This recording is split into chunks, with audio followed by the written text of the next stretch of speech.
ഇന്ന് തന്നെ ഡൗൺലോഡ് ചെയ്യൂ. കാണൂ നിങ്ങളുടെ ഫേവറേറ്റ് ഷോസ്.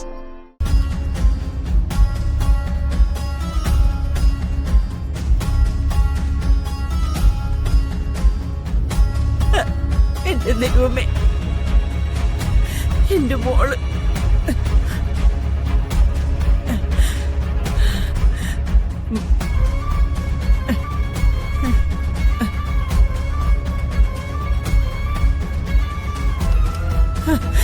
പ്രിയങ്കേ, മോളെ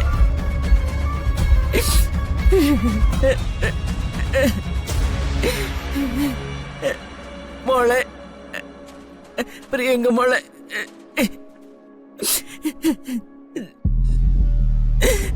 എന്റെ മോളെ മോളെ, മുത്തശ്ശി പ്രാർത്ഥിക്കാത്ത ദൈവങ്ങളില്ല, നേരാത്ത നേർച്ചകളില്ല. നീ മരിച്ചുപോയി എല്ലാരും പറഞ്ഞപ്പോഴും നീ ജീവിച്ചിരിപ്പുണ്ടെന്ന് വിശ്വസിച്ച ഒരേ ഒരാള് ഈ മുത്തശ്ശിയ. മുത്തശ്ശി അവര് ഭ്രാന്തിയാക്കി. ചികിത്സയുടെ പേരും പറഞ്ഞ് അവര് മുത്തശ്ശി എന്തൊക്കെ ചെയ്തു എന്നറിയോ? ഈ മുത്തശ്ശി എല്ലാം സഹിച്ചു മോളെ, എന്നിട്ട് മിണ്ടാതിരുന്നു. പക്ഷെ എന്റെ മോള് തിരിച്ചു വന്നത് ഇങ്ങനെ ആയി പോയല്ലോ. മോളെ, നിന്റെ പൊന്നും മുത്തശ്ശിയാടി വന്നിരിക്കുന്നേ. ഇനി ഞാനേ വിളിക്കുന്നത്. ഒന്ന് കണ്ണു തുറന്ന് മുത്തശ്ശിയെ നോക്കുമോളെ. പ്രിയമോളെ, പ്രിയമോളെ, മോളെ ഒന്ന് കണ്ണു തുറക്കടി മോളെ. എന്താ കാണിക്കുന്നത്? ആരാ നിങ്ങള്? ഞാനിവളുടെ മുത്തശ്ശിയാ. നിങ്ങളോട് ആരാ ഇതിനകത്ത് കയറാൻ പറഞ്ഞത്? ദേ, എന്നോട് വലിയ ചോദ്യമൊന്നും ചോദിക്കണ്ട. എന്നോട് ഡോക്ടർ പറഞ്ഞതാ മോളെ കയറി കണ്ടോളാം. കയറി കണ്ടോളാനല്ലേ പറഞ്ഞോളൂ, അല്ലാതെ വിളിച്ചുണർത്താൻ പറഞ്ഞില്ലല്ലോ. പേഷ്യന്റിനെ ഉപദ്രവിക്കാൻ പറഞ്ഞോ?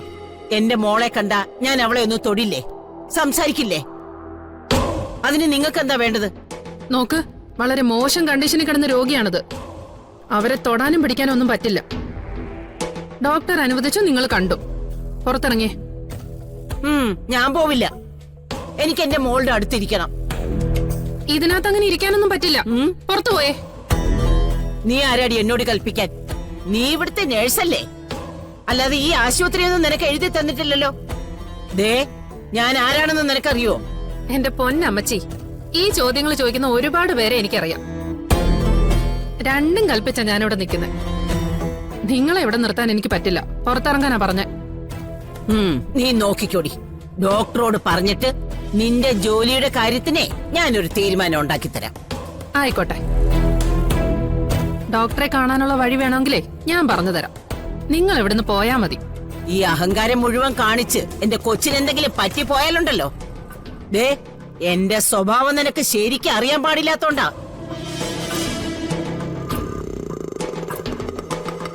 മോളെ, മുത്തശ്ശി പുറത്തുണ്ട് കേട്ടോ. നിനക്ക് സുഖമാവാതെ മുത്തശ്ശി ഒരിടത്തും പോവില്ല.